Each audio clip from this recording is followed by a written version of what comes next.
Hello student, welcome to my channel Pratishth classes. मैं हूँ मीना मिश्रा। आज हम एक नया चैप्टर स्टार्ट करने जा रहे हैं, ट्रिग्नोमेट्री। तो ट्रिग्नोमेट्री ये जो वर्ड है ये आपने 9th स्टैंडर्ड में पहली बार सुना होगा। ट्रिग्नोमेट्री मैथ्स का एक पार्ट है और हम ट्रिग्नोमेट्री की हमें जरूरत क्यों है, ट्रिग्नोमेट्री से हम क्या फाइंड कर सकते हैं वो हम देखते हैं। देखिए, जैसे कि अगर हमें कहीं का लेंथ फाइंड करना हो तो हमारे लिए बहुत आसान है कि जैसे लेंथ ऑफ रोड अगर आपको फाइंड करना है, लेकिन लेंथ ऑफ रोड भी थोड़ा मुश्किल हो जाएगा अगर डिस्टेंस बहुत ज्यादा है, फिर भी हम मेजरिंग टेप से उसको फाइंड कर सकते हैं। लेकिन अगर आपको लेंथ ऑफ ट्री फाइंड करना हो, ये भी आप बोलेंगे कि मेजरिंग टेप से फाइंड कर सकते हैं।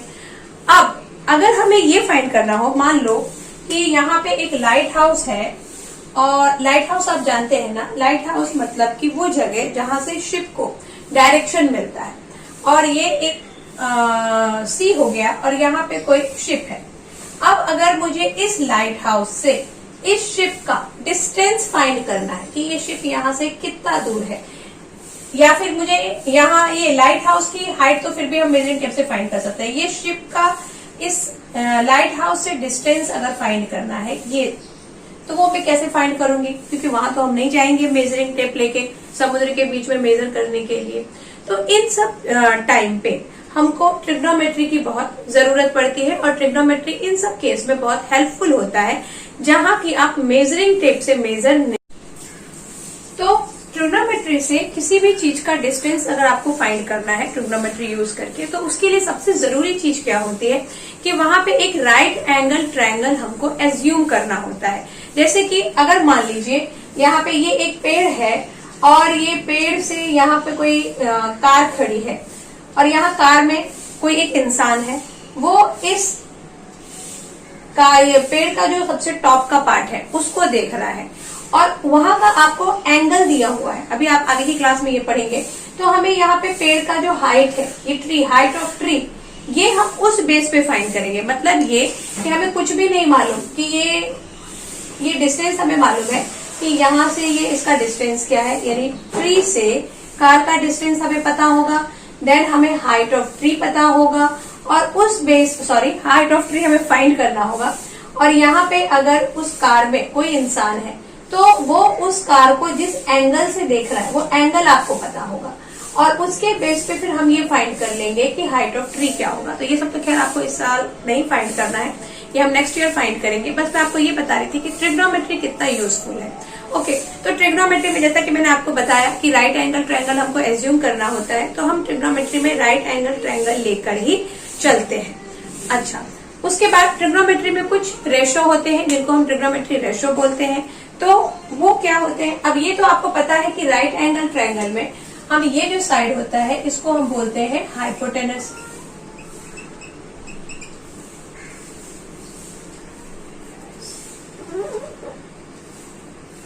ये हमारा हाइपोटेनस है और इसको हम क्या बोलते हैं, एडजेसेंट। और इसको हम क्या बोल सकते हैं, अपोजिट।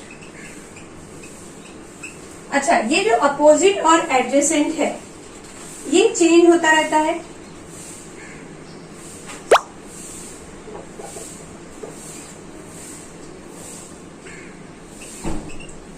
ये हमारा हाइपोटेनस हो गया। देन अपोजिट और एडजेसेंट, इसको आप ए, बी और सी नाम दो। ये अपोजिट और एडजेसेंट का क्या रिलेशन है, आप देखो। जैसे कि अगर यहाँ पे कोई एंगल है, मान लो यहाँ पे एंगल है थीटा, और मुझे इस थीटा से अगर मुझे साइन, ये ट्रिग्नोमेट्री के जो रेशो होते हैं वो मैं आपको बता देती हूँ। ये हो गया साइन थीटा, देन होता है कॉस थीटा और उसके बाद आता है टेन थीटा। ठीक है, अब अगर मैं इसको भी रेशो भी बोलते हैं, यहाँ एंगल की जगह आप कुछ भी हो सकता है आपके क्वेश्चन में। तो मान लीजिए अगर साइन थीटा है यानी एंगल यहाँ है, तो इसका अपोजिट साइड क्या होगा, ये होगा। तो इस केस में जो साइन थीटा का फॉर्मूला मैं लूंगी तो वो मैं क्या लूंगी, अपोजिट बाय हाइपोटेनस। या फिर आप इसको ऐसा लिख लें, opposite of angle theta by hypotenuse.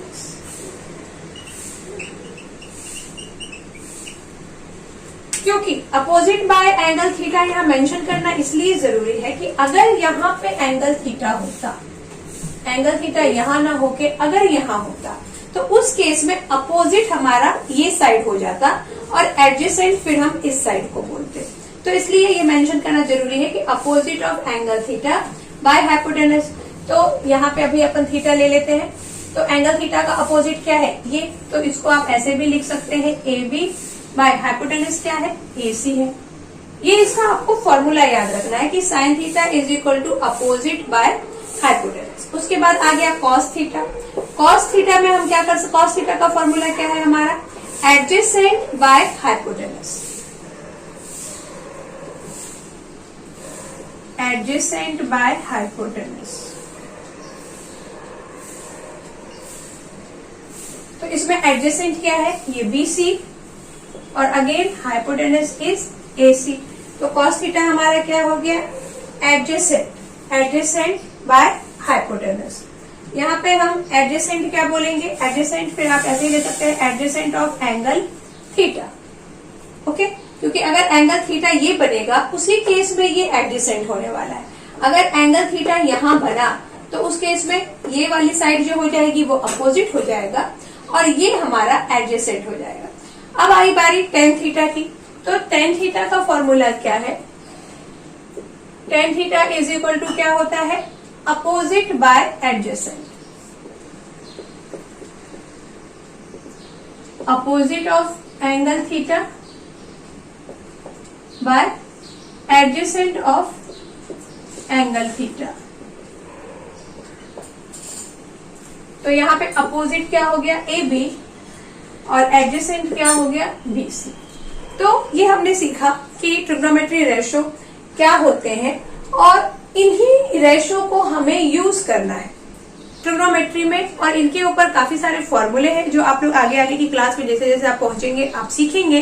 फिलहाल इस क्लास में आपको यही एंगल दिया होगा और ये फॉर्मूले आपको ये ध्यान रखने हैं और इस फॉर्मूले के बेस पे ही आपको क्वेश्चन सॉल्व करने हैं, क्योंकि काफी आसान है। अगर आपको ये फॉर्मूले लर्न है तो इन चीजों को आप बड़ी आसानी से पढ़ सकते हैं। ओके, तो स्टार्ट करते हैं हम लोग हमारा एक्सरसाइज का क्वेश्चन। तो अभी जो हमने रेशो पढ़ी उसको समझने का, वैसे तो आप फॉर्मूला लर्न करिए, लेकिन एक वे है, एक तरीका है जिससे आप उस फॉर्मूले को लर्न कर सकते हैं। तो वो क्या है, जैसे कि यहाँ लिखा है ओ आ और ओ। ये मैंने क्यों लिखा है, देखिए ओ फॉर अपोजिट और एच फॉर क्या हो गया हाइपोटेनस। तो जो हमारा साइन थीटा होता है, साइन थीटा क्या होता है अपोजिट बाय हाइपोटेनस। मैं हाइपोटेनस को सिर्फ हाइपो लिख रही हूँ। तो ये इसको आप ऐसे याद रखेंगे, साइन थीटा का ओ आ मतलब कौन कॉस थीटा। कॉस थीटा का ये एक ए फॉर क्या हो गया adjacent, adjacent by hypotenuse, H for hypotenuse और ओए ये हो गया टेन थीटा के लिए O A. Again O for opposite by A for adjacent. तो इस ओ आ ओए इससे भी आप लोग ये साइन थीटा कॉस थीटा और टेन थीटा के जो ये फॉर्मूले हैं वो याद रख सकते हैं। तो एक बार मैं वापस आपको बताती हूँ, O for opposite, H for hypotenuse तो ओ, आ A for adjacent, H for hypotenuse तो ये आ हो गया और टेन थीटा क्या हो गया ओए, ओ फॉर अपोजिट और ए फॉर एडजेसेंट तो ओ आ ओए। पूरा फॉर्मूला नहीं भी याद रहेगा, ये तीन वर्ड भी अगर आपको याद रहे तो ये फॉर्मूला आपको याद आ जाएगा। ओके, तो ये तो हो गई ट्रिक। अब हम क्वेश्चंस पे आते हैं। प्रैक्टिस सेट 8.1 में क्वेश्चन नंबर 1 क्या है, angle R is the right angle of triangle PQR। यहाँ पे हमारे पास एक ट्रायंगल PQR है। अच्छा, और एक बात मैंने आपको स्टार्टिंग में ही बता दिया है कि ट्रिग्नोमेट्री में राइट एंगल ट्रायंगल के अलावा और कुछ भी नहीं हो सकता और कोई ट्रायंगल में आप ट्रिग्नोमेट्री फाइंड नहीं कर सकते। ओके, तो ये राइट एंगल ट्रायंगल हमारे पास P Q देन R कुछ इस टाइप से ट्रायंगल किसी भी डायरेक्शन में बना हो, लेकिन आपको जो उसका हाइपोटेनस है वो फाइंड करना आता है कि हाइपोटेनस क्या होगा। हाइपोटेनस क्या होगा, हमेशा जब 90 डिग्री एंगल बनता है ना उसका जो अपोजिट साइड होता है उसी को हम हाइपोटेनस बोलते हैं, चाहे ये राइट एंगल किसी भी डायरेक्शन में बना हो, ट्विस्ट किया हुआ। ओके, एक बार हमने हाइपोटेनस फाइंड कर लिया, फिर हमारे लिए अपोजिट और एडजेसेंट फाइंड करने में कोई मुश्किल नहीं होगी, क्योंकि हम जिस एंगल की बात करेंगे उसका ही अपोजिट साइड अपोजिट होगा और जो अदर साइड होगा वो एडजेसेंट होगा। देखते हैं कैसे हम सॉल्व करते हैं। अब देखो यहाँ हमें साइन पी फाइंड करना है। ओके, तो साइन पी क्या आएगा यहाँ पर सोल्यूशन, साइन पी। तो साइन पी क्या आना चाहिए हमारा, साइन पी अभी मैंने आपको फॉर्मूला बताया, अगर आपको ये ओ से भी याद रहे तो भी कोई इश्यू नहीं है। ओ मतलब अपोजिट बाय हाइपोटेनस। अब देखो पी है, पी मतलब ये इस एंगल की हम बात कर रहे हैं, यहाँ कोई थीटा कुछ भी नहीं दिया है, सिर्फ ये अल्फाबेट के हिसाब से लिखा साइन पी। अब ये जो एंगल है इसका अपोजिट साइड कौन सा होगा, ये वाला। तो पहले तो आप फॉर्मूला लिख लें, ताकि फॉर्मूला इसलिए लिखना जरूरी है, आपको याद भी हो जाएगा, आप बार बार लिखेंगे तो। Opposite by hypotenuse. ओके, तो यहाँ पे अपोजिट क्या है, इसका अपोजिट हो गया क्यू आर, और हाइपोटेनस तो अभी मैंने आपको बताया पी क्यू, ये इसका हाइपोटेनस हो जाएगा। तो पी क्यू आर, तो ये हो गया एंगल पी क्यू आर था ना, पी क्यू आर मतलब ये पी क्यू और अपोजिट हो गया क्यू आर, तो इसको हमने साइन पी लिख लिया। अब अगर हमें कॉस क्यू लिखना है तो कॉस क्यू क्या होगा, आ मतलब एडजेसेंट बाय हाइपोटेनस। तो एडजेसेंट क्या है यहाँ पे, क्यू। क्यू हम इस एंगल की बात कर रहे हैं इस बार, तो जब मैं इस एंगल की बात करूंगी तो मेरा एडजेसेंट क्या होगा, ये होगा क्यू आर, और अपोजिट क्या होगा, ये पी आर। तो यहाँ तो हमें एडजेसेंट चाहिए, तो हम क्या लिखेंगे, क्यू आर, इसका opposite P R by hypotenuse. अच्छा, साइन क्यू है तो ये अपोजिट हो जाएगा, ये एडजेसेंट हो जाएगा, तो Q R by hypotenuse again P Q. Okay, अब अगर हमें टेन, फिर हमें टेन पी फाइंड करना है, तो मैं यहीं पे फाइंड कर देती हूँ। यहाँ पे मैंने कॉस क्यू का फॉर्मूला नहीं लिखा, आप लेकिन जरूर फॉर्मूला लिखिए, एडजेसेंट बाय हाइपोटेनस। उसके बाद हमें टेन क्यू फाइंड करना है, टेन पी फाइंड करना है, सॉरी। तो टेन पी यानी ये इसका अपोजिट साइड क्या हो जाएगा, टेन का फॉर्मूला क्या होता है, ओए। ओए मतलब अपोजिट बाय एडजेसेंट। तो अपोजिट क्या हो गया, टेन पी का अपोजिट यानी क्यू आर, और एडजेसेंट क्या हो गया इस बार, पी आर, या आर पी बोलेंगे हम, पी क्यू आर ले रहे हैं ना, तो यहाँ हम बोलेंगे आर पी। क्योंकि देखो ऐसा कैसे हम नाम लिखते हैं, ये ऐसा है पी क्यू आर, फिर यहाँ से ऐसे जाएगी ना लाइन, तो इसलिए आप इसको आरपी लिखेंगे। क्यू आर बाय आरपी हो गया टेन पी। अब हमारा टेन क्यू क्या होगा, टेन क्यू मैं यहाँ लिख देती हूँ, टेन क्यू। तो टेन क्यू क्या होने वाला है, क्यू मतलब ये, अगेन इसका वही फॉर्मूला होगा, अपोजिट बाय एडजेसेंट, क्यू का अपोजिट ये पी आर, और एडजेसेंट क्या हो जाएगा, क्यू आर। ठीक है, समझ में आ गया आपको। तो काफी आसान से क्वेश्चन है, अभी ये क्वेश्चन आप समझ गए, अब इसके आगे के क्वेश्चन हम करेंगे।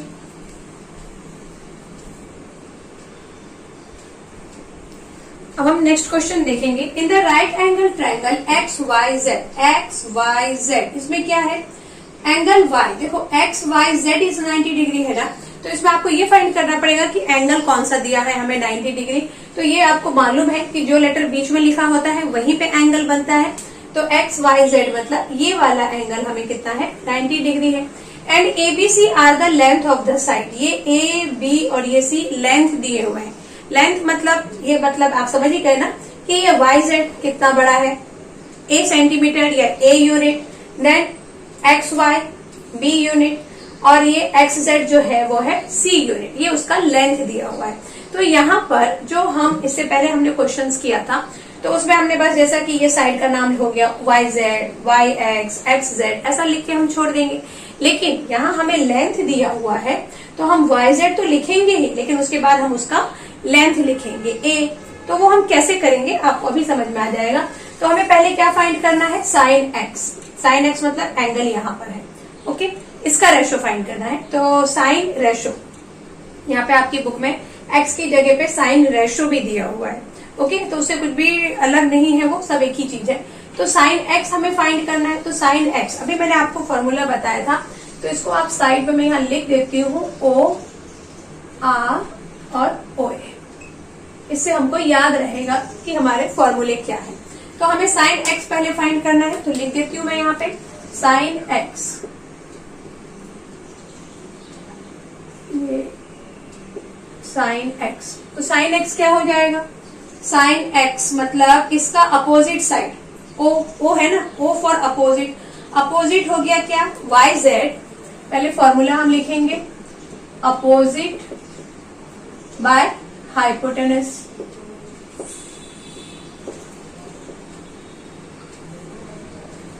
Opposite by hypotenuse. तो यहाँ पे आप और अच्छे से लिखने के लिए अपोजिट ऑफ एंगल एक्स भी लिख सकते हैं। तो अपोजिट ऑफ एंगल एक्स कितना है वाई जेड, तो यहाँ हम लिख देंगे वाई जेड। अच्छा, अब यहाँ पे हाइपोटेनस क्या होगा, ये मैंने अभी आपको बताया था कि जो भी 90 डिग्री एंगल है उसका जो अपोजिट साइड है वही हमेशा हाइपोटेनस होता है। तो हाइपोटेनस क्या हो गया हमारा एक्स जेड, हमारा एंगल का नाम क्या है एक्स वाई जेड। तो अपोजिट हो गया हमारा हाइपोटेनस हो गया जेड एक्स। अब वाई जेड क्या है, वाई जेड इज ए और जेड एक्स इज सी। तो ये हमारा आंसर होगा sine X is equal to A by C. ऐसे ही हम नेक्स्ट फाइंड करेंगे। नेक्स्ट क्या है tan z, तो tan z, z यानी कि ये एंगल लेना है हमें इस बार, और इसका अपोजिट क्या हो गया Y Z, Y X, X Y Z. तो एक्स वाई अपोजिट हो गया और एडजेसेंट क्या हो गया ये वाई जेड। ठीक है, फॉर्मूला लिखते हैं। टेंस का क्या होता है ओ होता है, ओ मतलब क्या opposite, opposite of angle z by adjacent of angle z। तो अपोजिट ऑफ एंगल z क्या है एक्स वाई, और एडजेसेंट ऑफ एंगल z क्या है वाई जेड। तो यहाँ पे एक्स वाई क्या हो गया b और एडजेसेंट हो गया a। तो ये हमारा आ गया b बाय a। उसके बाद नेक्स्ट क्या है cos x, cos x again ये वाला एंगल लेना है हमें x वाला। तो x एंगल लेंगे, cos x का फॉर्मूला क्या होता है आ मतलब एडजेसेंट ऑफ एंगल x। तो यहां लिख दें हम adjacent of angle x bye hypotenuse. तो एडजेसेंट ऑफ एंगल x में क्या है एंगल x का अपोजिट, तो ये है एडजेसेंट, ये है एक्स वाई। तो एक्स वाई बाय हाइपो क्या है जेड एक्स। तो एक्स वाई कितना है हमारा b और जेड एक्स कितना है c। तो cos x आ गया आपका b बाई सी। ऐसे ही फिर tan x है, तो tan x क्या आएगा, मैं सीधे tan x का यहाँ पे वैल्यू लिख देती हूँ। tan x is equal to, देखो फॉर्मूला तो यही रहेगा opposite of angle x by adjacent of angle x। बिल्कुल इसके जैसा ही लिखेंगे, बस यहाँ पे हमने एंगल z लिखा है और यहाँ हमें tan x फाइंड करना है, तो हम वहां पे एंगल x लिखेंगे। तो इसका फॉर्मूला अपोजिट इसका ये और एडजेसेंट ये, तो इसका आ जाएगा a बाय b। ओके, तो समझ गए आप लोग, काफी आसान से क्वेश्चन है, सब में एक ही चीज फाइंड करना है, बस अलग अलग टाइप से आपको दिया हुआ है। तो अब देखते हैं क्वेश्चन नंबर 3 क्या है। नेक्स्ट क्वेश्चन में क्या है, right angle triangle LMN given है आपको, और इस बार ना थीटा है ना अल्फाबेट है, कुछ नंबर्स हैं। लेकिन ये नंबर्स को देख के हमें बिल्कुल भी परेशान नहीं होना है, क्योंकि यहाँ पे कैलकुलेशन नहीं है कि अगर आपको लगे कि नंबर दिया है तो कुछ हमें प्लस माइनस करना पड़ेगा, ऐसा कुछ भी नहीं है। जैसे हमने थीटा को ट्रीट किया, जैसे हमने PQR जो हमको दिया हुआ था उसको ट्रीट किया, बस वैसा ही हमें इसे सिर्फ लिखना है। फिलहाल हमें इसको और कुछ भी नहीं करना है।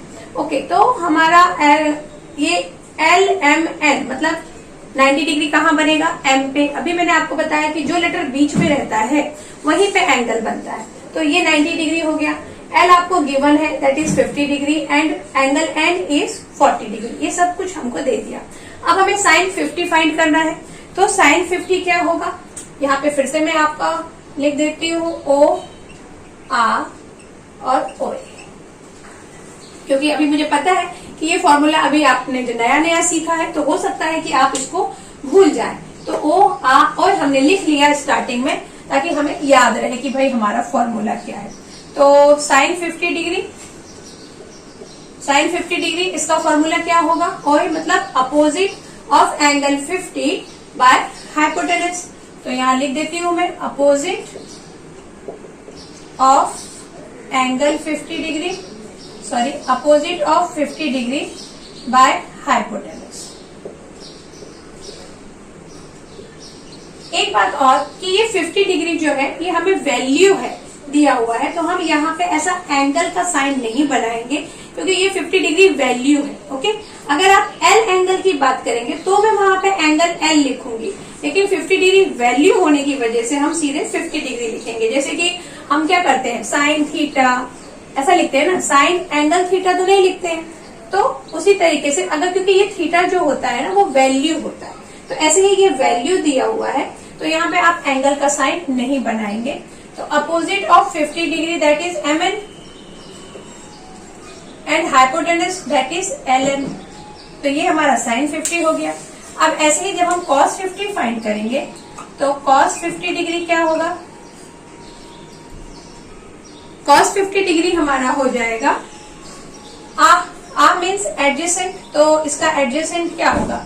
यहाँ पे पहले फॉर्मूला में लिख देती हूँ, adjacent of 50 degree by hypotenuse.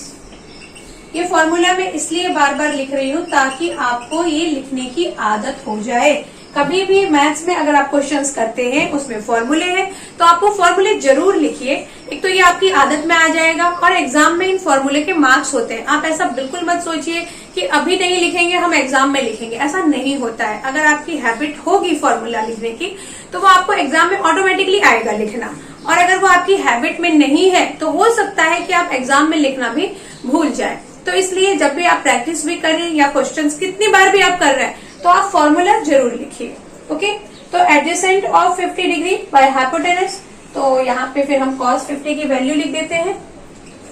cos 50 degree हमारा कितना हो गया?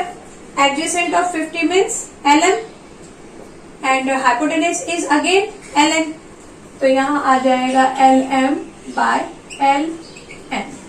ओके, देन और क्या फाइंड करना है? tan 40 डिग्री, ये तो हमने सेकंड फाइंड कर लिया। थर्ड हमें फाइंड करना है tan 40 डिग्री, तो यहाँ मैं लिख देती हूँ tan 40 डिग्री। अच्छा, इसका फॉर्मूला क्या है? ओए ओए ओए मतलब क्या?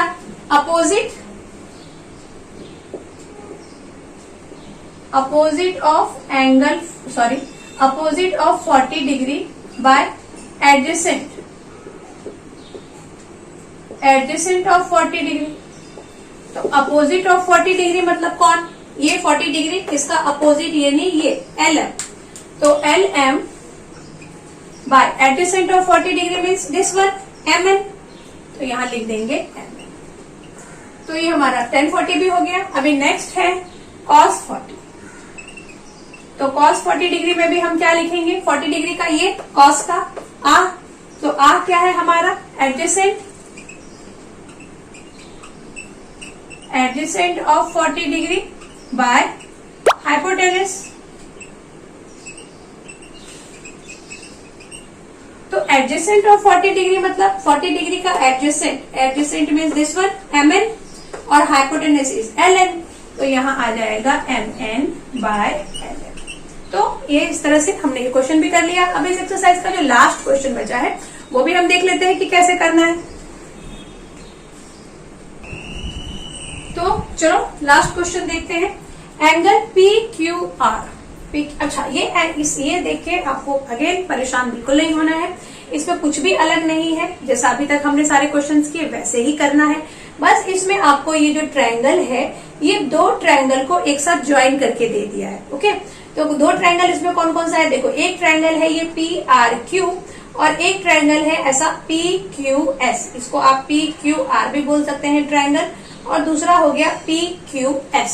ठीक, तो यहाँ पे और हमें ये दोनों 90 डिग्री दे दिया है, तो और सब कुछ लिखा है PQS is 90 degree, then PQR is also 90 degree, PRQ मतलब R के ऊपर मैंने अभी आपको बताया जो लेटर बीच में लिखा रहेगा वहीं पे एंगल बनेगा, तो R पे अल्फा बन रहा है एंड QPS इट मीन्स ये P हमारा थीटा है और हमें ये सब रेशो फाइंड करना है।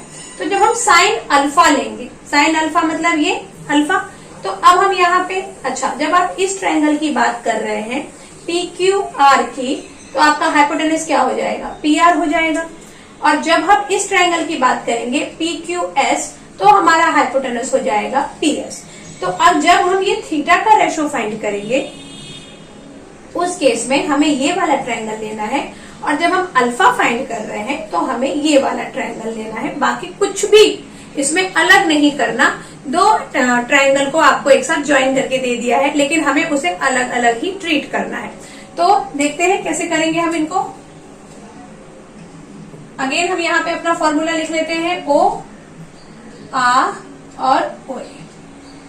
ठीक, अब क्या होगा, साइन अल्फा, तो साइन अल्फा जब मैं लूंगी तो अल्फा लूंगी तो अपोजिट बाय हाइपोटेनस। तो यहां हम क्या लिखेंगे, opposite of alpha by hypotenuse. तो अपोजिट ऑफ अल्फा मतलब क्या, PQ, और हाइपोटेनस क्या है हमारा, PR। तो ये हमारा हो गया PQ बाय PR।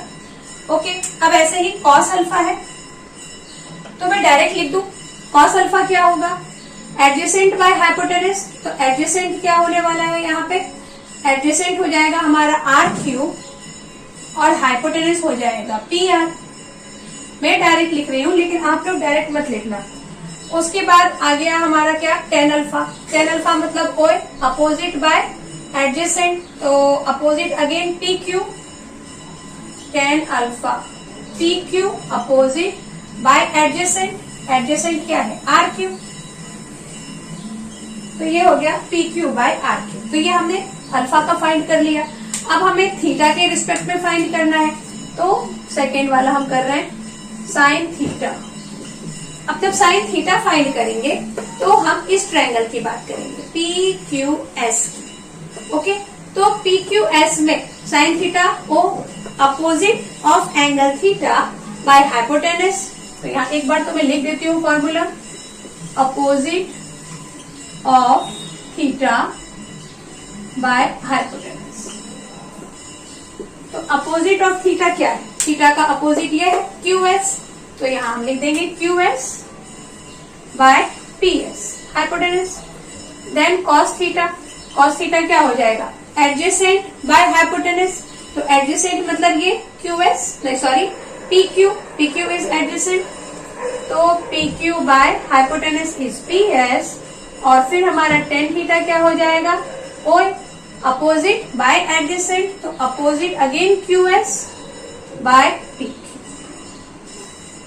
तो इस तरह से आपने देखा कि अगर आपको फॉर्मूला लर्न है तो ये क्वेश्चंस करना बिल्कुल मुश्किल नहीं है और आप ट्रिग्नोमेट्री बहुत अच्छे से करिए, क्योंकि अभी आपका बेस है। अभी आप अगर इसको अच्छे से समझ जाएंगे तो आगे की क्लासेस में फिर आपको प्रॉब्लम नहीं होगा। ओके देन, इस लेक्चर में बस इतना ही। इसके आगे के जो एक्सरसाइज है वो हम लोग नेक्स्ट लेक्चर में डिस्कस करेंगे।